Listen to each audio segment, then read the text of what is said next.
ಅಂಬೇಡ್ಕರರ ಜೀವನ ಕಥೆಯ ಭಾರತೀಯರೇ ನೀವು ಕೇಳಿ, ವಿಶ್ವ ಮಾನವನ ಸಾಹಸ ಗಾಥೆ ದೇಶಭಕ್ತರೇ ನೀವು ಕೇಳಿ. ಅಂಬೇಡ್ಕರರ ಜೀವನ ಕಥೆಯ ಭಾರತೀಯರೇ ನೀವು ಕೇಳಿ, ವಿಶ್ವ ಮಾನವನ ಸಾಹಸ ಗಾಥೆ ದೇಶಭಕ್ತರೇ ನೀವು ಕೇಳಿ. ನಮ್ಮ ಜನತೆಗೆ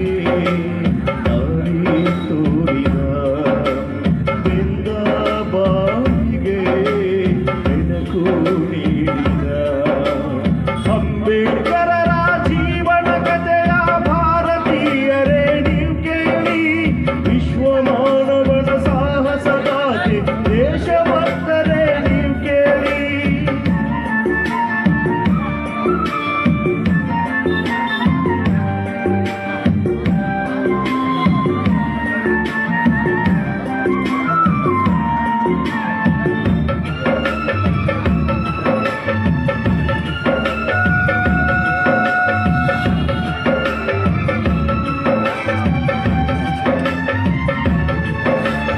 ಮಹಾರಾಷ್ಟ್ರದ ಮಹನೆಂಬುದು ಅಂಬೇಡ್ಕರರ ಜನ್ಮಸ್ಥಳ. ಏಪ್ರಿಲ್ 14ನೆಯ ದಿನ ಬಾಬಾ ಸಾಹೇಬರ ಜನ್ಮದಿನ. ರಾಮಜಿ ಸತ್ಪಾಲ್ ತಂದೆಯ ಹೆಸರು, ಭೀಮಾಬಾಯಿ ತಾಯಿಯ ಹೆಸರು, ಸೂರ್ಯತೇಜನ ಬಾಲನ ಕರೆದರು ಭೀಮಾ ಎಂದು ಹೆಸರಿತ್ತು.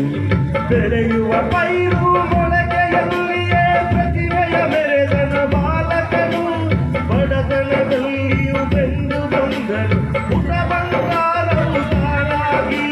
ನಮ್ಮ ಜನತೆಗೆ ದಾರಿ ತೋರಿದ ಬೆಂದ ಬಾಳಿಗೆ ಬೆಳಕು ನೀಡಿದ ಅಂಬೇಡ್ಕರರ ಜೀವನ ಕಥೆಯ ಭಾರತೀಯರೇ ನೀವು ಕೇಳಿ, ವಿಶ್ವ ಮಾನವನ ಸಾಹಸ ಗಾಥೆ ದೇಶಭಕ್ತರೇ ನೀವು ಕೇಳಿ.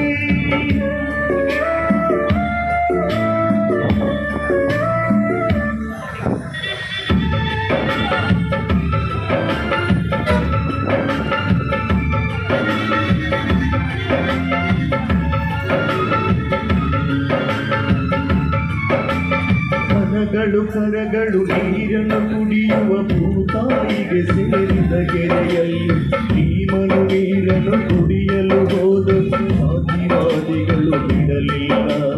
ದೂರದ ಊರಿಗೆ ತಂದೆಯ ನೋಡಲು ಗಾಡಿಯ ಪಯಣದಿ ಹೊರಟಾಗ ಜಾತಿ ಸವಾರನು ಭೂಮಿಯ ತಿಳಿದು ಭೀಮನು ಭೂಮಿಗೆ ಹೋಗಿದನು.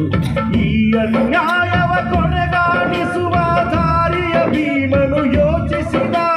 ದೇಶ ವಿದೇಶ ಪದವಿಯ ಪಡೆದು ಹೋರಾಟವನ್ನು ರೂಪಿಸಿದ. ನಮ್ಮ ಜನತೆಗೆ ದಾರಿ ತೋರಿದ ಬೆಂದ ಬಾಯಿಗೆ ಬೆಳಕು ನೀಡಿದ ಅಂಬೇಡ್ಕರರ ಜೀವನ ಕಥೆಯ ಭಾರತೀಯರೇ ನೀವು ಕೇಳಿ, ವಿಶ್ವ ಮಾನವನ ಸಾಹಸ ಗಾಥೆ ದೇಶಭಕ್ತರೇ ನೀವು ಕೇಳಿ.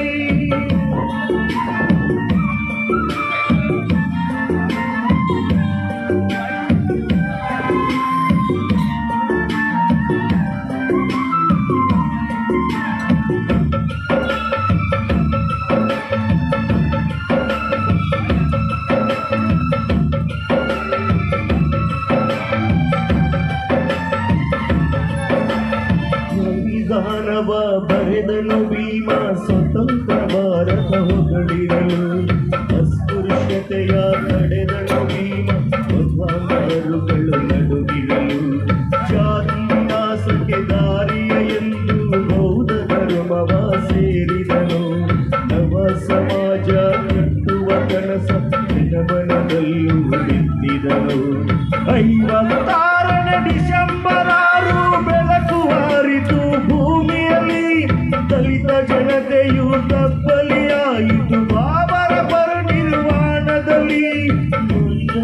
ಜನತೆಗೆ ದಾರಿ ತೋರಿದ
ದೇಶಭಕ್ತರೇ ನೀವು ಕೇಳಿ.